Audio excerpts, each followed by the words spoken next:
Selamat datang di YouTube channel Podcast Malam Kliwon. Sebelum mulai mendengarkan, silakan klik tombol subscribe dan nyalakan tombol notification. Jangan lupa untuk gunakan headset kalian dan selamat mendengarkan.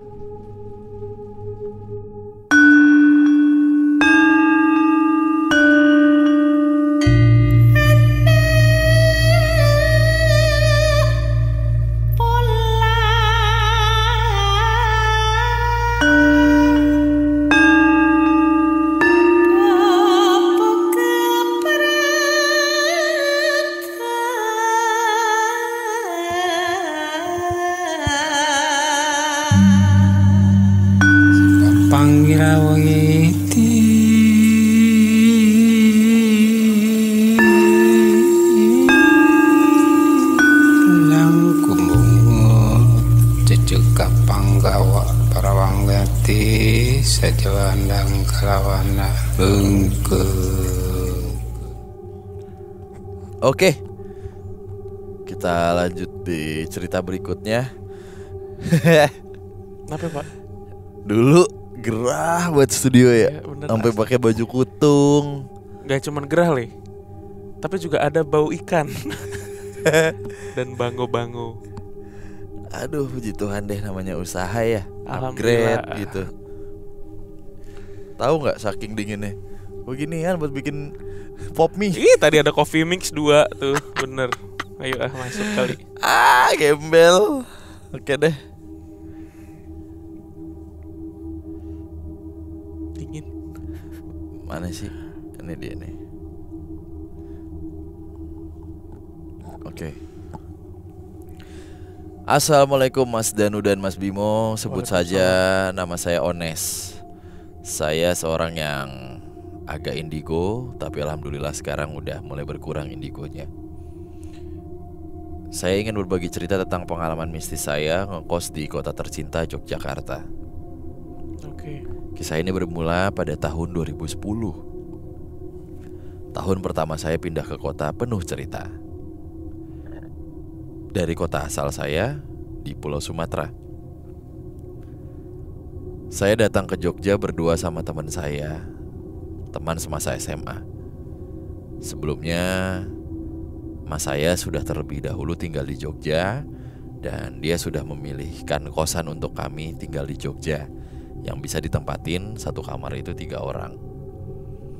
Karena kamar tersebut akan ditinggali saya, teman saya dan mas saya. Oke, jadi 3 orang karena kamar tersebut akan ditinggalin saya, teman saya, dan mas saya gitu. Alhasil ketemulah sebuah kosan di daerah Gejayan, berdekatan dengan sebuah supermarket besar yang menjadi ikon Jogja. Sebagai gambaran nih ya, kalau nggak salah kosan ini ada 8 kamar berbentuk lorong letter L, dengan posisi kamar mandi di ujung lorong letter L sebelum belok ke kiri. Kamar saya berada paling depan lorong, di dekat pintu masuk, dengan ukuran kamar 5x3 yang cukup untuk ditinggali 3 orang. Pemilik kosan tersebut adalah 2 orang tua yang sudah sepuh banget, kisaran umur 70 tahunan. Bulan-bulan awal saya tinggal di kosan ini tidak mendapatkan hal yang terlalu janggal. Hanya saja tingkah bapak kos ini nih terlihat aneh. Bapak kos? Bapak kos. Oke. Yaitu sering buang air kecil pada malam hari di pohon mangga depan kosan. Di pikiran saya, mungkin kembali ke masa kanak-kanak lagi kali ya. Dan sering juga nih bapak ini bermain keyboard dengan lagu yang itu-itu aja. Anjir, serem. Saya lupa lagunya apa. Bulan-bulan berikutnya, pengalaman pertama saya bertemu dengan, dalam tanda kutip, demit lah ya, di kosan itu pun terjadi. Saya lupa tanggal dan waktunya. Jadi pada pagi harinya saya mencuci pakaian kotor. Astagfirullahaladzim. Apa le? Benjel itu kayaknya. Benjel. Kaget gua. Sweaternya putih Le, demi Allah. Katanya pemberani. Bukan kaget, bukan takut, kaget. Nggak ada. Ada Mbak Angel itu. Tuh Mbak Angel. Tuh. Oh iya. Bangsat ya. Kan waktu itu kejadian sama lo kan. Iya. Yang Tutupnya kali ini sebel gue. Ngintip gitu. Iya. Oke. Maaf ya, maaf. Gak apa-apa, emang sering ada gangguan. Jadi pada pagi harinya saya mencuci pakaian kotor saya sebelum berangkat kuliah. Dan pakaian itu saya jemur di jemuran kosan di halaman pojok di bawah tandon air. Tandon tuh toren ya. Toren iya. Ya talang air lah. Kemudian saya pun kuliah seperti biasa. Dan pulang jam 3 sore. Ketika mau maghrib kisaran jam 5.30, saya pun mengambil jemuran saya. Nah, pada saat saya mau mengambil jemuran, tiba-tiba bulu kuduk saya merinding hebat. Seperti ada sesuatu di belakang saya. Sontak, saya pun perlahan menoleh ke belakang. Dan hal pertama yang saya lihat adalah tangan dengan cakar yang panjang dan diselimuti bulu. Dan waktu saya melihat ke atas, terlihat 2 mata merah menyala dengan bulu semuanya. Makhluk ini tingginya sama dengan tandon air kisaran 4-5 meter. Itu pertama kali pengalaman saya melihat yang namanya genderuwo. Dan kejadian berikutnya bermunculan ketika malam hari sedang asik menonton TV sambil tiduran di kasur. Tiba-tiba nama saya dipanggil. Dan ketika saya melihat kepala genderuwo itu,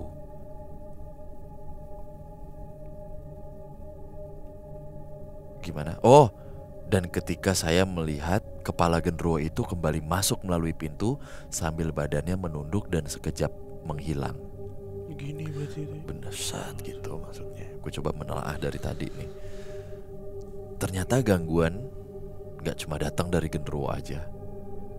Pada suatu malam, saya sedang duduk di pintu kamar sambil merokok. Namun tiba-tiba, ketika saya melihat ke arah kamar mandi, lewat sesosok kuntilanak berjalan mengambang menuju ujung kosan dengan pakaian putih bersih dan rambut berantakan terurai sepunggung. Selama di kosan ini yang paling banyak mengganggu adalah sosok kuntilanak ini. Seperti berdiri di dalam kamar mandi ketika saya sedang buang air kecil, ngecilin volume TV, tiba-tiba, dan membuat hang laptop. Oh, si kuntilanak ini lah yang bikin yang paling sering gangguan. Sampai pada akhirnya bapak kosan menaburkan beras kuning di sepanjang lorong kosan.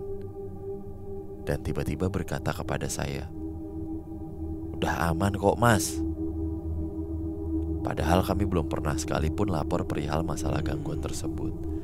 Dan akhirnya saya pun cuma 1 tahun di kosan tersebut dan pindah ke tempat lain. Dan ternyata gangguannya malah lebih horor. Lain waktu nanti saya cerita lagi. Mohon maaf agak berantakan kata-katanya. Salam podcast Malam Kliwon. Sukses selalu. Wassalam.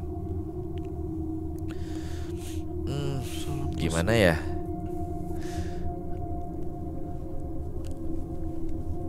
Gue kan main di Jogja banget ya waktu zaman kuliah. Walaupun kuliah gue di Jakarta, karena sahabat-sahabat gue banyakan di Jogja. Gejayan adalah salah satu denyut nadi perkosan Yogyakarta. Dan daerah yang menurut gue cukup ramai. Gejayan tuh kalau di Jakarta tuh kayak lokasi apa ya?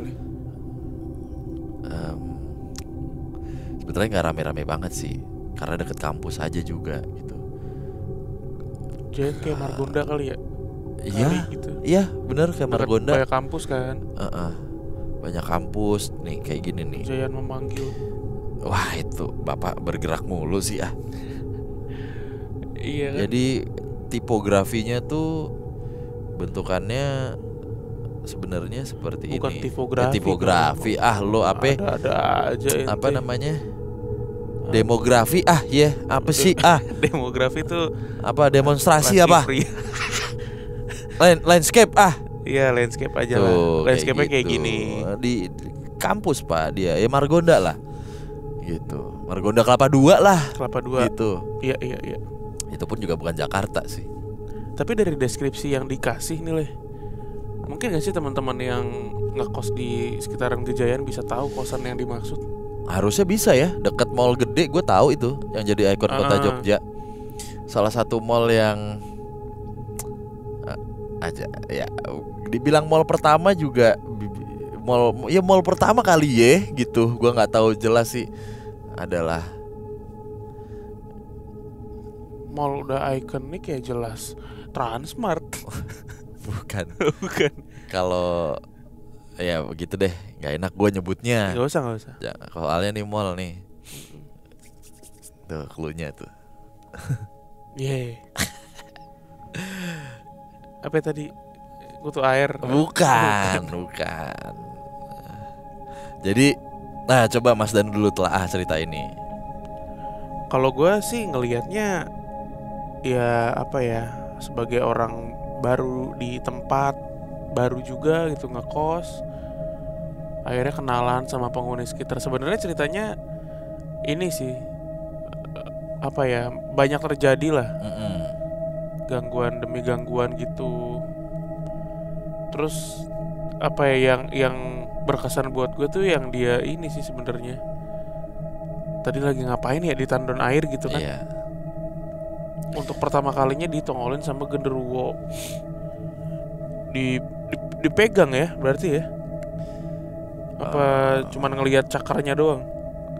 Pas nengok ke atas matanya kelihatan kan, dan tingginya setara sama toren air 4 meter 5 meter.